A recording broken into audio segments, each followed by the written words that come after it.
Hello हमारे प्यारे बच्चे। आप लोगों को मैं फिजिक्स की जो बात कर रहे थे और मैं अल्फ़ा इंस्टीट्यूट के मैं संस्था में फिजिक्स के लेक्चर दिए हैं, कुछ कुछ प्रोवाइड कर दिया था और आज मैंने उस लेक्चर के आगे में सेकेंड मेरी क्लासेस है और उसी के बारे में आज बात करेंगे कि प्रकाश की तरंग की प्रकृति के बारे में। आज मेरा कंप्लीट हो जाएगा इसमें, क्योंकि ज़्यादा नहीं रह गया है। कल आधी बातें हम लोग सीख चुके हैं। आज सेकेंड जो पार्ट है आज हम लोग सीख लेंगे। जैसे कि आज मेरा सेकेंड पार्ट में है हाइगेंस का नियम जो होता है या हाइगेंस का सिद्धांत, जो भी बोलिए। जैसे कि मान लीजिए कि लिखेंगे कि हाइगेंस, ठीक है। हाइगेंस जो भी है, हाइगेंस का मान लीजिए कि हाइगेंस क्या है, सिद्धांत।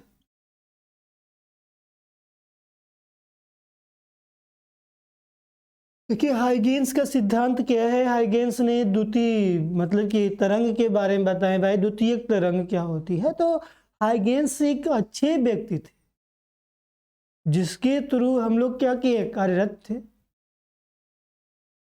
क्योंकि सर हाइगेंस ने क्या काम किया था कि ये प्रसिद्ध हो गए। हाँ, ये बात सही है, आपने पूछा कि हाइगेंस ने क्या काम किए थे कि हम लोग प्रसिद्ध हो गए तरंग के बारे में। तो तरंग जो द्वितीयक जो तरंग के बारे में जो सिद्धांत की बात करेंगे, तरंगों की जो प्रक्रियाएं जो होती हैं, जैसे किसी भी माध्यम में जो स्थित जो तरंग जो होती है, मतलब कि एक माध्यम जो तरंग मैंने सिखाया था पहले कि एक माध्यम से दूसरे माध्यम में प्रवेश करती है। ये था कुछ नॉर्मली मेरे क्वेश्चन जो मैंने कल प्रोवाइड किया बताया था, उसके बारे में थोड़ा सा बताइए आप लोग कि प्रकाश की जो चाल होती है क्या होती है। आप को याद होगा प्रकाश की चाल क्या थी, क्या मैं बताया था, यही बताया था कल। और दूसरी बात ये मुझे बताइए कि प्रकाश की जो तरंग दैर्ध्य कितनी होती है। आप बताएंगे कि 7800 एंगस्ट्रॉम, 3900 एंगस्ट्रॉम से 7800 एंगस्ट्रॉम तक होती है। 3900 एंगस्ट्रॉम से लगाकर 78 एंगस्ट्रॉम तक होती है। यही मैंने कल बताया था। और ये भी बताया था कि जो प्रकाश की जो होती है अपवर्तन परावर्तन के बारे में बताया था। उसमें प्रत्येक कोण कितने अंश का बनता है आपसे भी बताया था, कल मैं बात किया था। उसके दो नियमों के बारे में व्याख्या किया था, वो भी बताया था मैंने। ये सब बातें जो है कि आपको याद होनी चाहिए। नहीं याद करेंगे तो आपको क्या होगी, बार बार समस्याएं होंगी। प्रत्येक कोण कितने अंश का बन रहा है, 60 अंश का। कितने अंश का, 60 अंश का बन रहा है। ठीक है, ये सिर्फ कल की जो बातें तो कुछ मैंने रिवीजन कर दिया इसलिए कि आपको याद रहे, नहीं तो क्या होगी, आपको समस्याएं होंगी।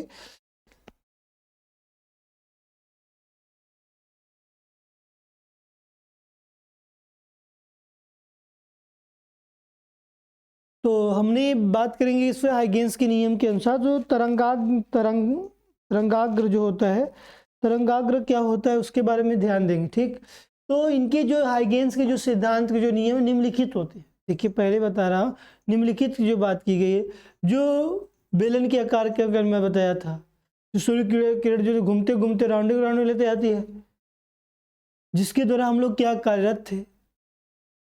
तो इसमें जैसे कि बात है, जब माध्यम में स्थित जो तरंग होता है, कोई भी ऐसे माध्यम है, तरंग जो होती है हमारी तरंग इसी तरह होती है जैसे कि हम लोग क्या समुद्र का लहर देखे होंगे। तो समुद्र की लहर जो होती है जो तरंग के रूप में ही संचित होती है, संरच उसके संबंध में जो सिद्धांत के जो बारे में उत्सर्जित करने की जो बात की गई है। तो यहाँ पर जो चारों तरफ या मध्य माध्यम की स्थितियों के जो बारे में बात की गई है, इस तरह के जो तरंग के हाइगेंस के नियम के में पहले नियम में या बता। दूसरे नियम ये बताइए, जो नए कण जो होता है, तरंग जो होता है एक नए कण की जो तरंग के रूप में कार्य करता है, तो जिससे एक नई तरंग की दिशाओं के रूप में अपना कार्य करता है। तो अब इसी की नया कण लेंगे तो नए कण की जो दिशा होगी नए के रूप में स्रोत में कार्य करेगी। तो नए स्रोत में जब कैसे कार्य करेगी, जब जो उसके आधार पर क्या होगी, कार्यरत होगी। तो इस तरह की हम बात बता सकते हैं। तीसरे पॉइंट में बताएंगे कि कोई भी यदि कोई भी क्षण जब आगे की तरफ बढ़ती है तो इन द्वितीयक तरंगों की अवधारणाओं पर या वह कार्यरत होती है या स्पर्श करती हुई वो क्या करती है, खींचती हुई अपनी अवधारणाओं को एक नई स्थितियों में प्रवेश करती रहती है। समझा? एक प्रवेश करती रहती इस तरह की स्थितियों के बारे में बताया गया था। तो हाइगेंस के अनुसार देखा जाता है तो इनके सफलतापूर्वक जो नियम जो थे तो इनके जो कार्य करने का उसमें बताया गया। हाइगेंस ने इसमें ज़्यादा खास नहीं है। अब मेन पॉइंट जो मैंने कल ही प्रोवाइड कर दिया था उसको मेरा वीडियो देखिएगा, अल्फा इंस्टीट्यूट के नाम से खोज सर्च करिएगा, आ जाएगा। बस डालिएगा किसी प्रकाश के तरंग की प्रकृति पहला यूनिट फर्स्ट लेक्चर्स, तो आ जाएगा मेरा वीडियो। तो उसमें आप खुद ही पकड़ लेंगे क्या क्या मेन पॉइंट था, तो समझ में आ जाएगा। और हाइगेंस के नियम उतना आता है पेपर्स में मगर उतना माने नहीं रखता है, फिक्स नहीं बोर्ड में रहता है। ठीक है, तो इसके लिए जो ध्यान दीजिएगा कि हमका जो वर्क करना है तो इसके जो नियम, अब इसमें मैंने बताया था कल कि यहाँ पर जो कि क्रांत अपर्तनांक जो होते हैं, मैंने ये बात को कल शेयर कर रहा था कि जैसे अपर्तनांक की जब बात किया जाएगा, देख लीजिए थोड़ा से, जैसे अपर्तनांक क्या होता है।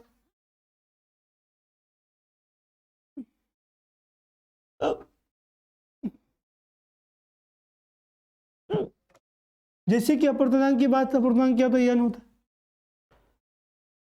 तो सघन माध्यम से जब विरल माध्यम में जो प्रकाश सब कोई भी जाता है तो हम कोड बनाता है, कोड sine i by sine r, जिसको साइन कुज्जा कहा जाता है। तो साइन आई बाई क्या हो जाएगा, साइन आर हो जाएगा।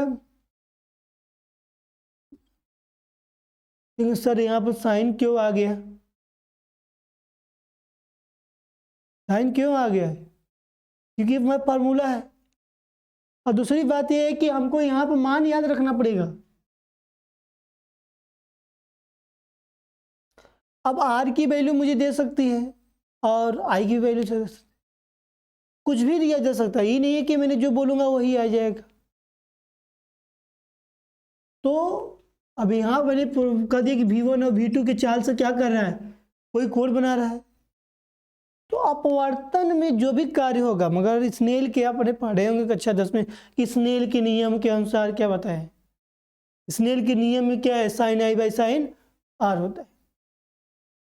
तो एक कार्यरत के लिए आप ऐसे कि मान लीजिए कि हमको दर्शाया गया स्नेल के नियम में कि कार्य जो होता है, जैसे कि मान लीजिए साइन 30 अंश, तो आप वैल्यू याद रखिएगा, साइन 60 अंश वही वैल्यू याद रखिएगा, क्योंकि जैसे कि मान लीजिए मैथ के बच्चे जो होते हैं वो कर लेंगे, मैथ्स के बच्चे क्या होते हैं कर लेते हैं। बट जैसे ही बायो के जो बच्चे आते हैं वो क्या होता है, उनकी फिजिक्स और उनकी जो न्यूमेरिकल पर्सन, उनका मैथमेटिक पर्सन क्या होता है, कमज़ोर होता है। उनके लिए खासकर ध्यान देंगे कि जो वैल्यू होगी, मतलब कि आप याद रखिएगा साइन 0 अंश, साइन 30 अंश, साइन 45 अंश, साइन 60 अंश, साइन 90 अंश। ठीक, अब ये सब क्या है, सब क्या है, साइन के लिए साइन 0 अंश की वैल्यू क्या होगी 0, साइन 30 अंश की वैल्यू क्या होगी 1/2, साइन 50 अंश की वैल्यू क्या होगी 1/√2, साइन 60 अंश की वैल्यू क्या होगी 3/2 हो जाएगा। तो देखिए हमारा ये सिद्धांत है कि बायो का बच्चा हो या तो मैथ का बच्चा हो, दोनों लोग को आना चाहिए। दोनों लोग को नहीं आया तो मेरा क्या हो जाएगा, डांट हो जाएगा पढ़ाया हुआ। इसलिए इस वैल्यू को याद कर लीजिएगा अच्छे से, जिसकी का इसमें न्यूमेरिकल है आप वहाँ पर लगा कर आइए और लिखना कोशिश कम करिएगा, लिखने की प्रक्रिया कम करिएगा, लगाने की मतलब आंकिक प्रश्न में बार बार कर रहा हूँ कि आंकिक प्रश्न में आपका नंबर बढ़ाएगा और आपके परसेंटेज बढ़ाएगा, नहीं तो फिर मत लगाइएगा, आपको प्रॉब्लम ही प्रॉब्लम झेलना पड़ेगा। इसलिए ये चीज़ आप क्या करिएगा, याद करके रखिएगा, नोट कर लीजिए सभी लोग, या 60 स्क्रीन ले लीजिएगा। साइन जो है थीटा में, तो साइन थीटा की वैल्यू रखना पड़ेगा, तो हम कैसे रखेंगे, 0 अंश है, 30 अंश है, 45 अंश है, 60 अंश है और 90 अंश है। ठीक है, 90 अंश। अब हमको सारी वैल्यू हमको यहाँ पर लिख दी गई है, तो ये वैल्यू हमको क्या होनी चाहिए, याद होनी चाहिए, नहीं तो फिर काम खराब हो जाएगा। तो यहाँ पर आप कहेंगे सर यहाँ वी दिया है, V1 V2 दिया है, तो इसके लिए क्या करेंगे? हम उसके लिए बता रहे हैं, अभी जस्ट उस पर एक न्यूमेरिकल करवाएंगे भी। आज मैंने एक दो क्वेश्चन हो सके तो न्यूमेरिकल भी करवा देंगे, और उस पर मैं अगले दिन टर्न आऊँगा तो फिर उस पर भी न्यूमेरिकल करवाएंगे, क्योंकि बेसिक चीज़ मेरा टारगेट है आपका पर फिजिक्स में कोई हराएगा नहीं। क्यों? क्योंकि मेरा टारगेट है न्यूमेरिकल आपको आना ही आना है, या बायो का बच्चा हो या मैथमेटिक्स का बच्चा। ठीक है, इसको ध्यान दीजिएगा थोड़ा से। और दूसरी बात है, आप लोग यदि जितना हो सके अपने फिजिक्स में से मात्रक लिखकर याद कर लीजिएगा, क्योंकि हमारे जो पेपर में किसी किसी का बीमारी आ जाए, बीमारी, तो बीमारी नहीं आएगा तो फिर प्रॉब्लम ही हो जाएगा। ध्यान से केयर करिएगा। आप लोग को 11th पढ़ाया गया है कि 11th मान लीजिए आप लोग नहीं पढ़े किसी कारण कोविड-19 के थ्रू, उससे थोड़ा से कोशिश करिएगा कि 11th के बुक्स में आपने बीमारी एक बार देख लीजिएगा। ठीक है, बीमारी ये वेरी वेरी इंपॉर्टेंट से जो है कि कहता है कि क्वेश्चन के साथ लगाते समय कि इसको प्रूव करिए, इस फार्मूले को प्रूव करने के बाद इसका बीमारी भी लिखिए। आप किस तरह लिखेंगे जब आपको याद रहेगा तभी ना। किसी का क्षेत्रफल का बीमारी क्या होगा पता होना चाहिए, बल का बीमारी क्या होगा पता होना चाहिए। इसके लिए आप क्या करिएगा, सबसे पहले एक दिन मैंने बात सर से बोलेंगे, एक दिन बीमारी मैंने एक दिन क्लास लूँगा, आप लोग को बीमारी पूरा समझा देंगे, बीमारी कैसे निकलता है, किस तरह का होता है, एक दिन बीमारी पर बात करेंगे। ठीक है, आज मैं अपने चैप्टर बात करते हैं हाइगेन्स के सिद्धांत पर। तो हाइगेन्स का सिद्धांत यही है कि sine i by sine r V1 by V2। इसमें स्नेल का भी नियम आता है, हाइगेन्स के नियम के थ्रू देखा जाएगा, स्नेल का नियम के ही प्रतिपादित किया गया है। तो आपको आना चाहिए, भी जो होता है चाल होता है, किस चाल से कितनी कोण का इंगित करता है, ये बात हमको क्या होना चाहिए, समझ में आनी चाहिए, तभी हम कार्य कर सकते। नहीं तो क्या होगा, कार्य नहीं कर पाएंगे। जब कार्य नहीं कर पाएंगे तो क्या होगा, दिक्कत होगा। अब इसमें जैसे कि हमको कभी कभी आता है कि अपवर्तनांक की, जैसे कि वायु के सापेक्ष कांच का अपवर्तनांक आता है, हीरे के सापेक्ष पानी का अपवर्तनांक। ये सब बातें जो है हमको एक बार हम लोग, आपको नहीं आ रहा है तो कोई भी बच्चा हो उसे बेकार मत समझिएगा। मैंने इसके बारे लिए मैं भी सॉल्यूशन सोचा हूँ, आपको अच्छे से अच्छे पता चले न्यूमेरिकल के बारे में। ठीक है, अब मैंने बोला अभी सापेक्ष की बात, अपवर्तनांक की बात कर दिया। देखिए अपवर्तनांक क्या होता है, अपवर्तनांक किस तरह की बात करता है। अपवर्तनांक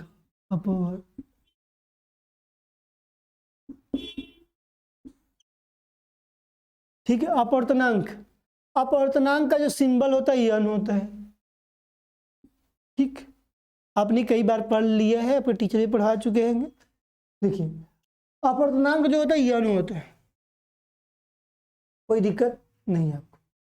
तो जब यन है, जब आपका अपवर्तनांक, तो क्या करेंगे, तो वहां पर आपको यहाँ पर जैसे कि वायु के सापेक्ष कांच का अपवर्तनांक पूछा जाएगा, तो क्रांति कोण में जब बात किया जाएगा, अपवर्तनांक थोड़ा सा हट के तो बात कर लेते हैं, तो यन बराबर 1/sin C।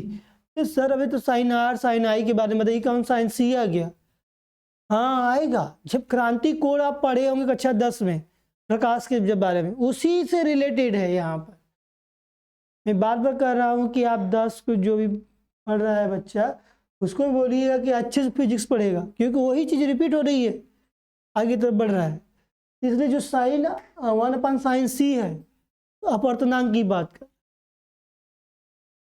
अपवर्तनांक में ये भी बात किया गया है कि अभी की अपवर्तनांक में कि जैसे कि वायु के सापेक्ष कांच का अपवर्तनांक, वायु क्या होता है, कांच क्या होता है, ये भी तो हमको पता होना चाहिए। अब देखिए कुछ ऐसी वैल्यू होती जो हमको याद होनी चाहिए, जब वैल्यू नहीं याद रहेगी तब काम नहीं होगा। यहाँ पे तो न्यूमेरिकल भी आएगा, मैंने बोला भी कि न्यूमेरिकल आपको करवाऊंगा, तो कंफ्यूजन मत होइएगा।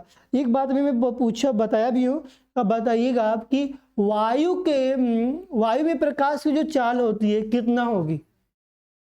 वायु में जो प्रकाश की जो चाल जो होती है क्या होती है, यहाँ पर 3×10⁸ मीटर पर सेकेंड होती है।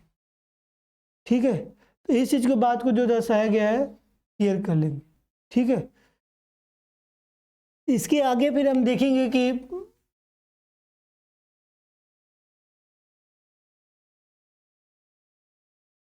तो अपर्तनांक की बात करें सापेक्ष, जैसे कि वायु के सापेक्ष, वायु क्या होती है, एयर होता है, तो वायु के सापेक्ष कांच, कांच में क्या होता है, ग्लास, वायु के सापेक्ष कांच का अपर्तनांक।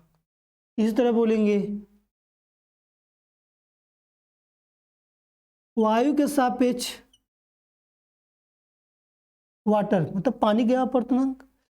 तो इसी तरह हीरा भी होता है, डायमंड जिसको बोला जाता है, हीरे का भी अपर्तनांक होता है। बोलेंगे कि वायु के सापेक्ष हीरे का अपर्तनांक। तो और कुछ इसमें जैसे कि वायु के सापेक्ष हीरे का अपर्तनांक हो गया। इस तरह के अलग अलग जो अपर्तनांक आपको मैक्सिमम जो होता है इतने ही जानेंगे, और इस तरह के जो अपर्तनांकों की जो बात की जाएगी तो इस तरह का जो होता है। तो आपको कंफर्म हो गया कि जब हमसे पूछा जाएगा क्या बताएंगे। एक ये भी होता है कि अपर्तनांक में जो बोला गया है कि अपर्तनांक बराबर क्या होता है, सी बाई क्या होता है, मतलब प्रकाश की चाल, प्रकाश की चाल को सी से दर्शाया जाता है। और जो कि वायु में प्रकाश की चाल यही होता है, सी होती है। और जो कि जो चाल जो नॉर्मली है इसको, ये भी एक फार्मूला होता है। सर ये सब फार्मूला कहाँ से दिया रहा है, ये आपको अच्छी से बुक पढ़े होंगे फिजिक्स का तब मिलेगा। इसमें केयर करिएगा कि जब मैं न्यूमेरिकल कराऊंगा तो आपको ये फार्मूला याद होनी चाहिए वहाँ पे। तो आप कहिए क्या इसका मात्रक, सर मात्रक नहीं होते, इसका मात्रक नहीं होते। ठीक है, ध्यान दीजिएगा। दूसरी बात है कि यहाँ पर आपको जो मैं बताया वैल्यू बताया, वैल्यू जरूर याद करिए, बिना मान का वो काम नहीं होने वाला है। जब मान नहीं याद रहेगा तब तक आप क्या कर सकते, काम नहीं कर सकते। आगे चलते हैं, प्रकाशीय पथ क्या होता है। ठीक है, यहाँ तो कंफर्म हो गया आपको।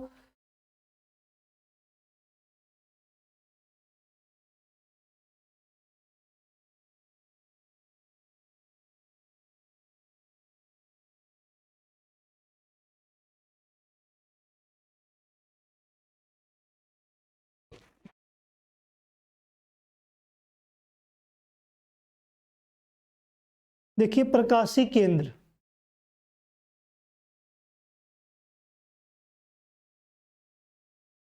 प्रकाशीय जो होता है एक पथ की बात करते हैं, फिर केंद्र की बात। प्रकाशीय जो पथ क्या होता है, किसी प्रकाश की किरण, मतलब कोई एक प्रकाश की किरण जितने समय में अपने अपर्तनांक वाले माध्यम में दूरी विस्थापित करती है, मतलब कि कोई भी हो चाल, ठीक, जब आपको पता है कि जो v बराबर क्या होता है, c बाई एन, या n बराबर क्या हो जाएगा, c बाई v, क्योंकि यहाँ पथ की प्रकाश की चाल की बात की गई है। चाल क्या हो गया, चाल को कैसे दर्शाते हैं, v से, v बराबर क्या हो जाएगा, c बाई एन हो जाएगा। ये कंफर्म हो गया, कोई दिक्कत। तो आप कहेंगे कि यहाँ पर न्यूमेरिकल आएगा तो कैसे लगाएंगे, लगा लेंगे, कोई प्रॉब्लम नहीं है। आप तो एक बार तो लगा कर तो देखिए। इसमें इस तरह अलग अलग जो फार्मूले होते हैं, जैसे कि वायु में प्रकाश चाल, इसमें बोला कि वायु में प्रकाश चाल, इस चाल दिया गया है। मैं बताया हूँ कि जल में जब प्रकाश जब चाल होती है, जब चाल जिसको हम क्या कहते हैं, भी से, ये तो भी हो गया, ये क्या हो गया, यन हो गया। इस तरह की जो बात को दर्शाया गया है कि किसी भी प्रकाश में यदि कितने समय की बात करते, किरण जो होती है कितने समय तक या कितने समय में हमारे यहाँ आ जाती है, प्रवेश होती है, उसकी बात कर सकते हैं। तो यहाँ वो बोल सकते हैं कि ये समय की बात किया जाएगा तो उसकी भी बात कर ले, जब प्रकाश के निर्वात में से समय की बात किया जाएगा तो यहाँ पर यहाँ पर लिख सकते हैं कि सी इंटू एन डी बाई क्या हो जाएगा, एन हो जाएगा।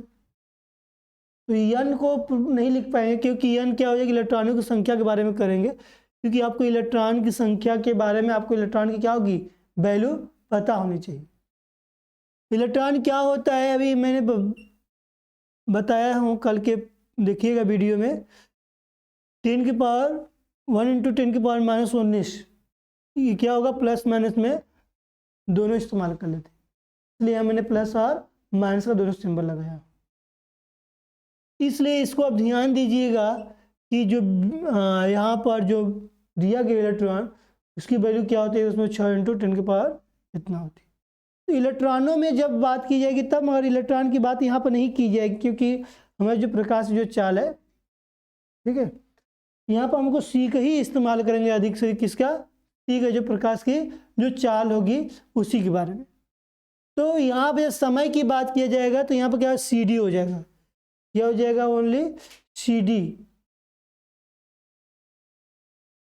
सी डी के साथ साथ क्या हो जाएगा एन डी के रूप में कन्वर्ट कर देंगे।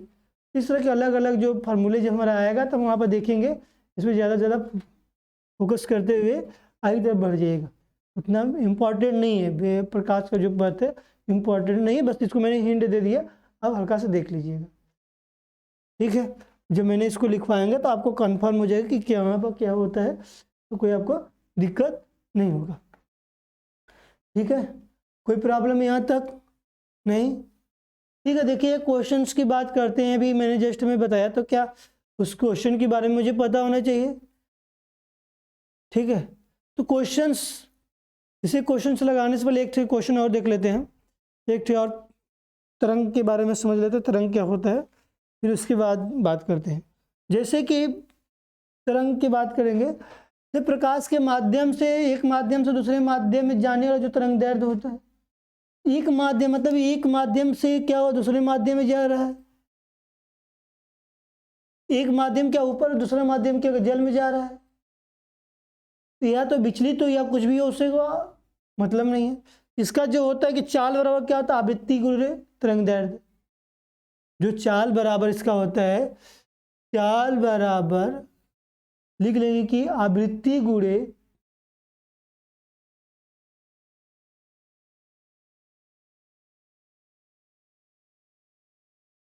आवृत्ति गुणे जो लिख लेंगे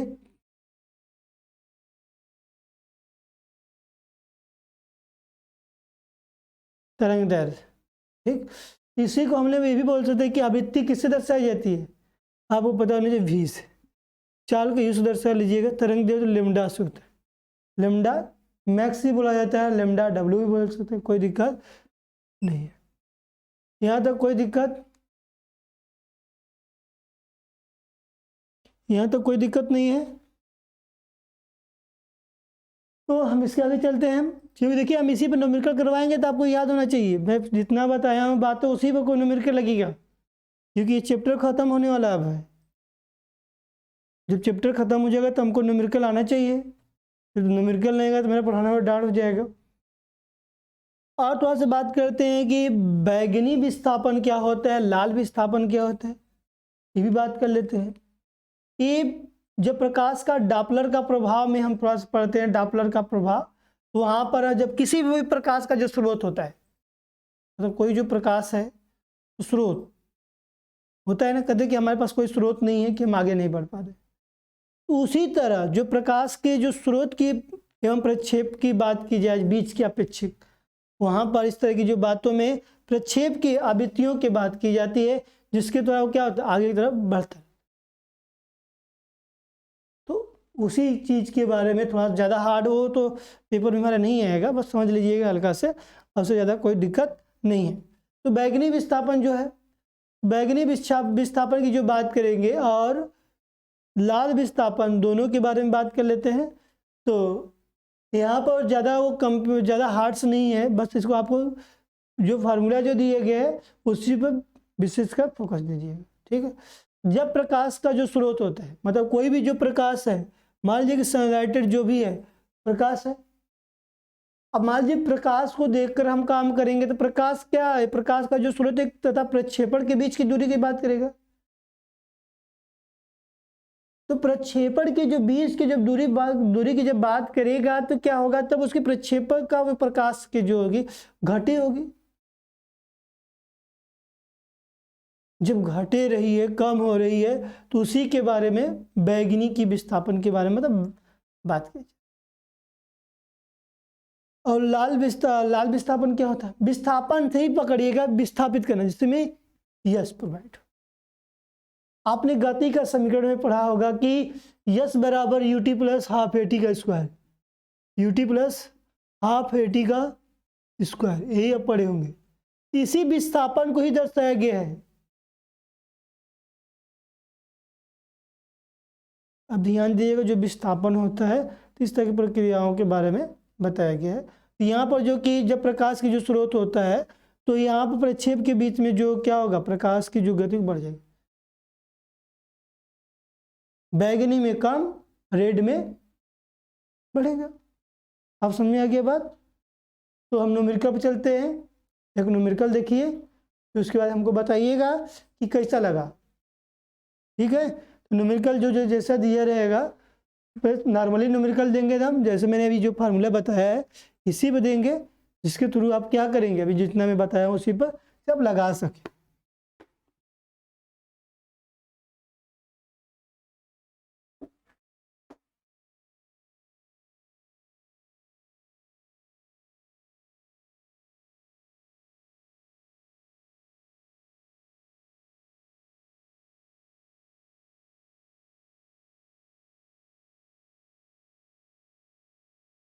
तो हमारा जो क्वेश्चन जो दिया गया था, मैंने बात किया था कि क्वेश्चन जो आएगा, एक कांच का जो दिया गया है, एक कांच की जो 60 मीटर की जो पट्टी में से प्रकाश इतने समय में होगा, इतने समय में पार करेगा। तो कांच का अपवर्तनांक जो दिया गया 1.5 है। तो वायु की जो प्रकाश की जो चाल जो दिया गया है तो 3 × 10⁸ मीटर पर सेकेंड है, ये दिया गया है। देखिए ये चीज़ हमारी जो वैल्यू सब पुट है और हमको दिया गया है, तो इसमें मुझे क्या करना है, हल करना है। इसमें हम जो भी करेंगे क्या करें, लिख सकते हैं कि जो चाल है, मान लीजिए कि जो चार जो मान लीजिए कि यहाँ पर क्या पहले दिया गया, प्रकाश की अपवर्तनांक दिया गया सी बराबर पहले लिखते हैं। सी कितना दिया गया, 3 × 10⁸ मीटर पर सेकेंड दिए गए, ये दिया गया है। तो ये क्या है, 3 × 10⁸ मीटर पर सेकेंड हो गया। अब इसका अपवर्तनांक जो कांच का अपवर्तनांक जो दिया गया, यही हमारा दिया गया कांच का अपवर्तनांक।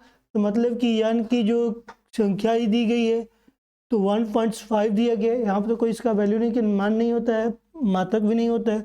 यन बराबर क्या, इतना हो गया। अब इसके आगे जो बात करते हैं कि अब यहाँ पर जो इसका भी की बात नहीं किया, VG जो होता है इसका दिया नहीं गया है। देखिए मैंने भी बात किया था कि VG बराबर जो हो जाएगा, लिख सकते हैं कि VG बराबर यह हो जाए C/N हो जाएगा। ठीक, तो अब ये तो हमारा हो गया। अब C की जो वैल्यू क्या है, C हमको पता है कि 3 × 10⁸ यही है। ठीक, इसका क्या करें, 10 का मल्टीप्लाई करते, दशमलव हटाने के लिए दशमलव का मल्टीप्लाई कर लेंगे तो क्या हो जाएगा यहाँ पर, तो ये क्या हो जाएगा 30 × 10⁸, इसको क्या हो जाएगा नीचे 15 हो जाएगा। 15 कम 15, 15 दूना के 30, मतलब कि हमारा 2 × 10⁸ आ गया। ये आ गया 2 × 10⁸ आ गया। ये क्या आ गया, मीटर पर सेकेंड आ गया। ये आ गया मीटर पर सेकेंड आ गया। बात समझ आ गया। तो ये चाल जो हमारी कितनी आ गई, 2 × 10⁸ मीटर पर सेकेंड। दिखाई दे रहा है सभी लोग को ना। अब देखिए इसके बाद में हमको क्या बोला गया है कि इस कांच की 60 मीटर की पट्टी है, मतलब उसकी क्या होगी, मोटाई होगी। जब मोटाई होगी तो यहाँ पर लिख लेंगे कि यहाँ हमारे लिखे नहीं है, लिख लीजिएगा मोटाई या चौड़ाई जो भी लिख लिए 60 मीटर है। कितनी है, 60 मीटर है, यही बात किया गया। तो 60 मीटर की जो बात की गई तो यहाँ पर हमको क्या निकाल लेंगे, तो यहाँ पर लिखना पड़ेगा कि टाइमिंग, प्रकाश कितने समय में, देखिए यहाँ पर लिखा गया प्रकाश कितने समय में, ये बात किया गया है ना। तो यहाँ पर समय की बात किया गया है, मतलब टाइम समय का हो गया 60/2 × 10⁸ ये हो गया। मतलब ई प्रकार से जो चाल में जो दर्शाया गया है, आपको पता होना चाहिए कि कितने समय में उतनी मोटी दीवार को पार करेगा। तो क्या करेंगे, इससे काट देंगे तो कितना आ जाएगा 30। अब मैंने लिखूंगा 2 × मैंने 10⁸ दिए गए, तो इसको ऊपर ले जाएंगे तो कितना हो जाएगा 10⁸ माइनस हो जाएगा। देखिए ध्यान दीजिएगा, ये क्या हो जाएगा माइनस हो जाएगा।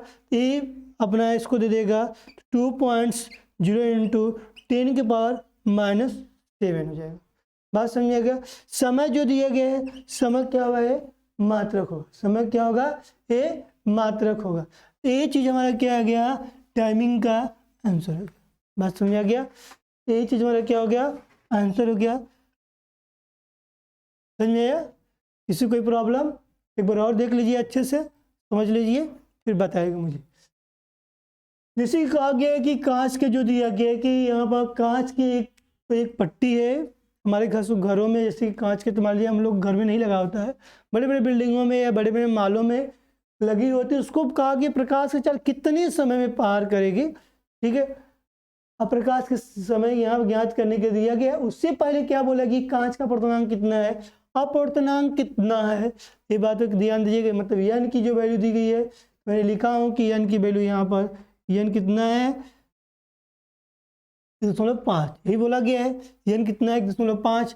और सी जो प्रकाश की चाल जो कितनी है 3 × 10⁸ मीटर/सेकेंड, यही दिया गया है। वायु में प्रकाश की चाल की जो बात की गई है यहाँ पे इतना दिया गया है। ठीक है, तो यहाँ पर भी मतलब आपको तो ऑटोमेटिक समझ में आ गया कि यहाँ पर जब सी और एन दिया गया है तो हमको क्या निकालने को बोला गया है, भी।